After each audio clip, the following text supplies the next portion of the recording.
পেঁয়াজকলি খেতে সবাই পছন্দ করে। আজকে আমি বানিয়ে দেখাবো এগ স্প্রিং অনিয়ন। পেঁয়াজকলি কেটে নিয়েছি, পেঁয়াজ রসুন কাঁচা লঙ্কা, একটা আলু ছোট ছোট করে কেটে কড়াই বেশ কিছুটা রাইস অয়েল তেল দিয়ে আলুটা হালকা করে ভেজে নিয়ে পেঁয়াজ রসুন কাঁচা লঙ্কা দিয়ে নাড়াচাড়া করে দিয়ে দিলাম পেঁয়াজকলি ভাজতে বেশ সময় লাগে, তাই এটা হালকা আছে মিনিট 5 করে ভাজতে হবে।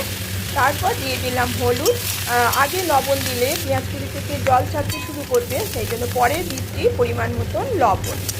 তারপর মিনিট 5 ভাজার পর দিয়ে দিলাম মটরশুঁটি, অল্প চিনি, ধনেপাতা কুচি দিয়ে একটু ভাজা ভাজা হয়ে এলে নামাবার আগে ওপর থেকে বেশ কিছুটা কাঁচা পোস্ত ছড়িয়ে দিতে হবে।